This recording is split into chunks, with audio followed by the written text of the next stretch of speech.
அஸ்ஸலாமு அலைக்கும் வரஹ்மத்துல்லாஹி வபரகாத்துஹு. பெருமானார் ஸல்லல்லாஹு அலைஹி வஸல்லம் அவர்கள் சொன்னார்கள், லா யதுஹுலுல் ஜன்னத மன் கான ஃபீ கல்பிஹி மிஸ்காலு ஸர்ரத்தின் மின் கிப்ர். யாருடைய உள்ளத்தில் அணு அளவு பெருமை இருக்கிறதோ அவர் சொர்க்கத்திற்கு செல்ல மாட்டார் என்று சொன்னார்கள். கால ரஜுலுன், அப்பொழுது நபித்தோழர் ஒருவர் கேட்டார், இன்னர் ரஜுல யுஹிப்பு ஐ யகூன ஸௌபுஹு ஹஸனன் வனஅலுஹு ஹஸனத்தன். ஒருத்தர் அவர் அணியக்கூடிய ஆடை அழகாக இருக்க வேண்டும் என்று விரும்புகிறார். செருப்பு அழகாக இருக்கணும் அப்படின்னு அவர் நினைக்கிறாரு. இதெல்லாம் பெருமையா அப்படின்னு கேட்டார். ட்ரெஸ் அழகாக இருக்கணும்னு நினைக்கிறாரு, செருப்பு நல்ல செருப்பாக வாங்கி போடணும், நல்லா அழகாக இருக்கணும் அப்படின்னு எதிர்பார்க்குறாரு. இதுவும் பெருமையா அப்படின்னு கேட்டார். ஸல்லல்லாஹு அலைஹி வஸல்லம் அவர்கள் சொன்னார்கள், இன்னல்லாஹ ஜமீலுன், நிச்சயமாக அல்லாஹ் அழகானவன், யுஹிப்புல் ஜமால, அல்லாஹ் அழகையே விரும்புகிறான் என்று சொன்னார்கள். அப்போ இதெல்லாம் பெருமையாக ஆகாது அப்படின்னு சொல்கிறாங்க. ஒரு ட்ரெஸ் அழகாக இருக்கிறதோ அல்லது ஒரு நல்ல செருப்பை வாங்கி போடுறதோ இதெல்லாம் பெருமையினுடைய அடையாளம் அல்ல, இது அல்லாஹ் விரும்புகிறான் அப்படின்னு சொல்லி ஸல்லல்லாஹு அலைஹி வஸல்லம் அவர்கள் சொல்கிறார்கள். இன்றைக்கி பொதுவாகவே நாம் அழகை ரசிக்கிறோம், அழகை விரும்புகிறோம். ஒரு காட்சி அழகாக இருக்கும் பொழுது அதை பார்க்கணும்னு சொல்லி நம்ம நினைக்கிறோம். ஒரு அழகான குழந்தையை பார்க்கும் பொழுது நம்ம பார்த்துக்கிட்டே இருப்போம். அழகு ரொம்ப ரசிக்கும்படியாக இருக்கிற பொழுது சில நேரங்களில் மெய்மறந்து போய்விடுவோம். நாம் என்ன செய்கிறோன்னு தெரியாத அளவிற்கு, நம்மையே மறந்து போகிற அளவிற்கு அழகு நம்மை ஈர்த்து கொள்ளும். யூசுப் அலைஹிஸ்ஸலாம் அன்னவர்களுடைய அந்த பிரம்மாண்டமான அழகை பார்த்து மிஸ்ர் நாட்டினுடைய பெண்கள் தங்களுடைய கைகளை அறுத்து கொண்டார்கள். கைகளை அறுத்தனா வலிக்குமா இல்லையா?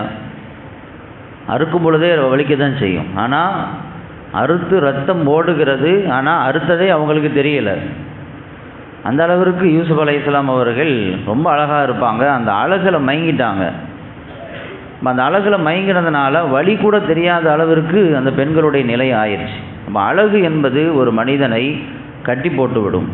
மனிதன் அழகை விரும்புகிறான், அல்லாஹும் அழகைத்தான் விரும்புகிறான். ஏனென்றால் அவனே அழகானவன்.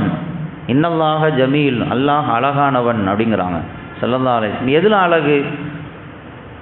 அல்லாஹ் அவனுடைய தன்மைகளில் அழகானவன், அவனுடைய பேச்சில் அழகானவன், அவனுடைய குணங்களில் அழகானவன். ஏன், அவனே அழகானவன். அவனுடைய பேச்சு அழகாக இருக்கும், அவனுடைய செயல்பாடுகள் அழகாக இருக்கும், அவனுடைய குணங்களும் அழகாக இருக்கும். அப்போ அல்லாஹ் அவன் அழகாக இருப்பதினால் மனிதர்களிடத்திலும் அதையே எதிர்பார்க்கிறான். நீங்கள் அழகாக இருங்க அப்படின்னு சொல்கிறான். அழகுனா எதில் அழகாக இருக்கிறது? முதல்ல தோற்றத்தில் அழகாக இருக்கிறது. ஒரு நல்ல குளிச்சு நல்ல ட்ரெஸ்ஸை போடுறது, தலை வாடுறது, அவ்வப்போது தேவைப்படும் பொழுது தாடி மீசையை ஒதுக்கி விட்டுறது, நல்ல செருப்புகளை வாங்கி போடுறது. நமக்கு நல்லா என்ன தகுதியை கொடுத்துருக்குறானோ, வசதியை கொடுத்துருக்குறானோ அதற்கு தகுந்த மாதிரி நாம் நம்மை வெளிப்படுத்த வேண்டும். அல்லாஹ் அதை எதிர்பார்க்குறான். பெருமானார் ஸல்லல்லாஹு அலைஹி வஸல்லம் உங்களுக்கு முன்னால் ஒரு நபித்தோழர் உட்கார்ந்துருந்தார். ஒரு அழுக்கு படிந்த ஒரு ஆடையை உடுத்திருந்தார், ஒரு கந்தலான ஆடை. அவரை கூப்பிட்டு ஸல்லல்லாஹு அலைஹி வஸல்லம் கேட்டாங்க, ஹல்லக்க மிம் மால், உனக்கு வசதி இருக்குதா இல்லையான்னு கேட்டாங்க. காசு பணம் இருக்குதில்ல? இருக்குதுன்னாரு. எந்த மாதிரியான காசு பணம் இருக்குது, எதெல்லாம் வச்சுருக்கிறான்னு கேட்டாங்க. அவர் சொன்னார், ஒட்டகம் இருக்குது, ஆடு இருக்குது, எல்லா வசதியும் கொடுத்துருக்குறான். எல்லா வசதியும் கொடுத்துருக்குறான்னா ஏன் இந்த மாதிரி அழுக்கு படிந்த ஆடையை உடுத்திருக்கிற? ஃபல்துர நிஅமதஹு வ கராமத்துஹு அலைக, அல்லாஹ் உனக்கு கொடுத்திருக்கிற அந்த நிஅமத்து உன்னிடத்தில் வெளிப்பட வேண்டும் அப்படின்னு சொன்னாங்க. அல்லாஹ் உனக்கு செல்வத்தை கொடுத்துருக்கிறான்ல, வசதியை கொடுத்துருக்கிறான்ல, நீ ஏன் இப்படி இருக்கிற? உன்னை காட்டிக்க, எனக்கு அல்லாஹ் செல்வத்தை கொடுத்துருக்குறான்னு சொல்லி நம்முடைய தோற்றத்தில் வெளிப்படணும். இல்லைன்னா என்ன செய்வாங்க? பாவம் ஏழை போல தெரியுது, அல்லாஹ் அவனுக்கு எதுவுமே கொடுக்கல போல இருக்கு அப்படின்னு மற்றவங்க நினச்சிக்குவாங்க. அப்போ அல்லாவை ஏன் நீ குறைப்படுத்துகிற? அல்லாஹ் எனக்கு ஏன் ஒன்றும் கொடுக்கலங்கிற மாதிரி ஏன் நீ காட்டுற? உனக்கு கொடுத்ததை நீ வெளிப்படுத்து அப்படின்னு சொல்லி பெருமானார் ஸல்லல்லாஹு அலைஹி வஸல்லம் அவர்களிடத்தில் சொன்னார்கள். அப்போ அல்லாஹ் நமக்கு கொடுத்துருக்கிற வசதியை அதை அல்லாஹுடைய நிஅமத் அப்படிங்கிறத வெளிப்படுத்தணும்.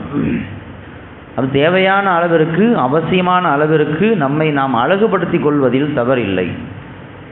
சில பேரை பார்த்தீங்க அப்படின்னு சொன்னால், சில பசங்களை வந்து முடியும் வெட்ட மாட்டான், குளிக்கவும் மாட்டான், நகத்தை வெட்ட மாட்டான், ஒழுங்கான ட்ரெஸ்ஸிங் சென்ஸும் இருக்காது, அப்படியே பரதேசி மாதிரி சுற்றுவானோ. அதே ஃபேஷன் நினச்சிக்கிறான். அன்னைக்கு முடி வெட்டாமல் அப்படியே தொங்க போடுறது அது ஒரு ஃபேஷன் நினச்சிக்கிறான். அலங்கோலமாக இருக்குது. அது அவன் அழகுன்னு நினைக்கிறான். ஆனால் பார்க்குறதுக்கு அலங்கோலமாக இருக்குது. பஞ்ச பரதேசி மாதிரி அலைகிறான் இன்றைக்கி நிறைய பசங்க. அதை இன்றைக்குள்ள ஃபேஷன் விளங்கிக்கிறான். இஸ்லாம் வந்து மற்றவர்கள் பார்க்கிற பொழுது அழகாக தெரிய வேண்டும், அதை வந்து இஸ்லாம் எதிர்பார்க்குது. தேவையான அளவுக்கு நம்மளை நாம் என்ன செஞ்சுக்கணும், அழகுபடுத்திக்கணும். அதே சமயத்தில் வந்து அதையே வந்து பொழப்பாக வச்சு அலைகிறது, ஒரே அழகுபடுத்துறது, அதே இதே மேக்கப் போடுறது, ட்ரெஸ்ஸிங் பண்ணுறது, காசு பணத்தை அதுக்குன்னு சொல்லி செலவழிக்கிறது, அதையே குறிக்கோளாக வச்சுக்கிறது, அல்லது பெருமைக்காக ஆடை அணிகிறது. இதெல்லாம் இல்லாமல் தேவையான அளவிற்கு நம்மை அழகுபடுத்தி கொள்வதில் தவறில்லை. அல்லாஹ் அதை எதிர்பார்க்கிறான். அப்போ தோற்றத்தில் அழகு. ரெண்டாவது, நம்முடைய குணங்கள் அழகாக இருக்கணும். அல்லாஹ் குணத்திலையும் அழகானவல்ல, அப்போ நம்முடைய குணங்களும் அழகாக இருக்கணும். அல்லாஹ் எதிர்பார்க்குறான். என்னென்ன குணங்கள் இருக்கணுமோ, நல்ல குணங்கள், அதெல்லாம் நம்மகிட்ட இருக்கணும். அல்லாஹ் குர்ஆனில் வந்து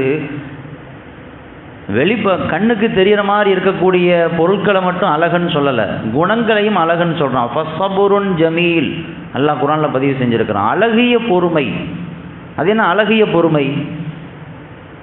யாக்கூப் அலைஹிஸ்ஸலாம் அவர்களை பற்றி அல்லாஹ் சொல்லுகிற பொழுது இந்த வார்த்தையை பயன்படுத்துகிறான். அவர்களிடத்தில் அழகிய பொறுமை இருந்தது. இன்றைக்கி நாம் ஒரு மௌத்து வீட்டில் நாம் துவா செய்யும் பொழுது இந்த மாதிரி தான் துவா செய்யும் பெரும்பாலும். அல்லாஹு தஆலா அவருக்கு அழகிய பொறுமையை தருவாயாக அப்படின்னு கேட்போம். அழகிய பொறுமைனா என்ன அப்படின்னா, ஒரு சோதனை வரும் பொழுது, ஒரு கஷ்டம் ஏற்படும் பொழுது ஆரம்பத்திலிருந்தே பொறுமையாக இருக்கணும். யார்கிட்டையும் அதை முறையிடாமல், யார்கிட்டையும் புலம்பி தள்ளாமல் பொறுமையாக இருக்கிறதுக்கு பேர் தான் அழகிய பொறுமை. முதல்ல எல்லாத்தையும் திட்டி தீர்த்துச்சு, எல்லாம் செஞ்சு முடிச்சுட்டு புலம்பி தள்ளிட்டோம், அதுக்கு பிறகு வேறு வழி இல்லை, பொறுமையாக இருப்போம் அப்படின்னா அது பேர் பொறுமை இல்லை. ஆரம்பத்திலிருந்தே பொறுமையாக இருக்கணும். யார்கிட்டையும் சொல்லாமல் அதை பாதுகாக்கணும். அழுது கண்ணீர் வடிக்கிறது தப்பு இல்லை, அல்லாட்ட முறையிறது தப்பு இல்லை. நமக்கு சோகம் இருக்குது அப்படிங்கிறத மற்றவங்களுக்கு காட்டிடாத அளவிற்கு நாம் பொறுமையாக இருக்கணும். அதுதான் அழகிய பொறுமை. யாக்கூப் அலைஹிஸ்ஸலாம்கிட்ட அந்த பொறுமை இருந்துச்சு. அன்னை ஆயிஷா ரலியல்லாஹு தஆலா அன்ஹா அவர்கள் பெயரால் முனாஃபிக்குகள் அவதூறு பரப்பிய பொழுது அவங்க சொன்னாங்க, யாக்கூப் அலைஹிஸ்ஸலாம் சொன்ன மாதிரி, அவங்கள்ட்ட இருந்த மாதிரி நானும் பொறுமையாக இருக்கிறேன் அப்படின்னாங்க. அதே சபுருன் ஜமீல் அப்படிங்கிற வார்த்தையை அவங்களும் யூஸ் பண்ணாங்க. அப்போ குணங்கள் அழகாக இருக்க வேண்டும். மூணாவது, நம்முடைய செயல்பாடுகள் அழகாக இருக்கணும். அல்லாஹ் எல்லாம் அழகாக இருக்கணும் அப்படின்னு எதிர்பார்க்குறான். செயல்பாடுகள் அழகாக இருக்கணும். அல்லாஹ் குர்ஆனில் வந்து வஸ்பிரு அலா மா யகூலூன வஹ்ஜுருஹும் ஹஜ்ரன் ஜமீலா, பெருமானார் ஸல்லல்லாஹு அலைஹி வஸல்லம் அவங்கள பார்த்து சொல்கிறான். உங்களை பார்த்து அந்த மக்காவாசிகள் சொல்லக்கூடிய தடித்த வார்த்தைகள் அதெல்லாம் நீங்கள் வந்து பொறுமையோடு சகிச்சுக்குங்க, பொறுமையோடு சகிச்சுங்க. வஹ்ஜுருஹும் ஹஜ்ரன் ஜமீலா, நீங்கள் அழகிய முறையில் அவர்களை விட்டும் ஒதுங்கி இருந்து கொள்ளுங்கள் அப்படின்னு அல்லாஹ் தஆலா குர்ஆனில் சொல்கிறான். ஒருத்தர் நமக்கு பிடிக்கல, அவருக்கு நமக்கு செட் ஆகலை அப்படின்னா அழகான முறையில் ஒதுங்கிடணும். அழகான முறையில் ஒதுங்கிறதுனா என்ன அப்படின்னா, அதாவது சில பேர் பார்த்தீங்க அப்படின்னு சொன்னால், ஒருத்தரை பிடிக்கல அப்படின்னா அப்படியே ஒதுங்கி போயிட மாட்டாங்க. அங்கேருந்து கிளம்பி போய் தனியாக இருந்து அவருக்கு எதிரான செயல் திட்டங்களை செய்வாங்க. அவனுடைய நிம்மதியை கெடுக்கிற மாதிரி வேலைகளை செய்வாங்க. அவனுக்கு எதிராக எல்லா காரியத்தையும் செஞ்சிட்ருப்பாங்க, பேசிகிட்ருப்பாங்க. அப்படி இருக்கக்கூடாது. ஒருத்தர் நம்ம பிடிக்கலையா, நமக்கு வந்து அவனுக்கு செட் ஆகலையா, டீசெண்டாக ஒதுங்கிடணும். டீசெண்டாக ஒதுங்கிறதுனா அவனுக்கு எதிராக எதையும் செய்யக்கூடாது, அவனுக்கு எதிராக எதையும் பேசக்கூடாது, அவனுக்கு எதிராக சூழ்ச்சிகளை செய்யாமல் அழகிய முறையில் ஒதுங்கி இருக்க வேண்டும் என்று பெருமானார் ஸல்லல்லாஹு அலைஹி வஸல்லம் அவர்களை பார்த்து அல்லாஹ் சொல்லுகிறான். இன்னொரு இடத்துல சொல்லும் பொழுது வஸர்ரிஹூஹுன்ன ஸராஹன் ஜமீலா, நீங்கள் ஒரு மனைவியை பிரிய வேண்டும் என்று நாடினால், மனைவிக்கு உங்களுக்கு ஒத்து வரல அப்படின்னு சொன்னால் அழகான முறையில் பிரிந்து கொள்ளுங்கள் அல்லாஹ் சொல்கிறான் குர்ஆனில். தலாக் அப்படிங்கிறது அல்லாஹ்வுக்கு பிடிக்காத ஒரு விஷயம். அபுகதுல் ஹலாலி இலல்லாஹி அத்தலாக், அல்லாஹ்வுக்கு பிடிக்காத விஷயம்னா தலாக்கு. ஸல்லல்லாஹு அலைஹி வஸல்லம் சொன்னாங்க. அழகான முறையில் தலாக் விடுறதுனா என்ன? செட் ஆகல ஒரு பெண்ணோட எவ்வளோ பேசி பார்த்தோம், பஞ்சாயத்து பண்ணி பார்த்தோம், சேர்த்து வைக்கிறதுக்கு முயற்சி பண்ணோம், முடியலை, அவங்க சேர்ந்து வாழ்கிறதுக்கு சாத்தியமே இல்லை அப்படின்னு சொன்னால் பிரியறது கூட அழகாக இருக்கணும். ரெண்டு பேரும் பொருந்திக்கிற மாதிரி, ரெண்டு பேரும் திருப்திப்படுற மாதிரி அங்கே பிரிவினை ஏற்படணும். இன்றைக்கெல்லாம் நிறைய தலாக் எப்படி ஏற்படுதுன்னா கலவரத்தில் போய் தான் முடியுது. நான் போ நீ போ நான் போ அப்படின்னு சொல்லி கடைசியில் சண்டையில் போய் தான் கடைசியில் அவங்கள கூப்பிட்டு வலுக்கட்டாயமாக தலாக்கில் கையெழுத்து வாங்க வேண்டியதாக இருக்குது தலாக் பேப்பரில். அந்த மாதிரி இருக்கக்கூடாது. எது நடந்தாலும் எதை செய்தாலும் அதை அழகாக செய்ய வேண்டும், நேர்த்தியாக செய்ய வேண்டும் என்பதை அல்லாஹ் எதிர்பார்க்கிறான். இது அல்லாஹ்வினுடைய குணம், பெருமானார் ஸல்லல்லாஹு அலைஹி வஸல்லம் அவர்களுடைய குணமாக இருக்கிறது. அவங்களுடைய குணம் அழகாக இருந்தது, பேச்சு அழகாக இருந்தது, அவங்களுடைய தோற்றம் அழகாக இருந்தது, அவங்களுடைய செயல்பாடுகள், குணங்கள், சிபத்துக்கள் எல்லாம் அழகாக இருந்தது. அல்லாஹ் அதை விரும்புகிறான், ரசிக்கிறான். அல்லாஹ் ரப்புல் ஆலமீன் அவன் விரும்புகிற வாழ்க்கை வாழக்கூடிய மக்களாக நம்மை ஆக்கி அருள் புரிவானாக. وآخر دعوانا الحمد لله رب العالمين.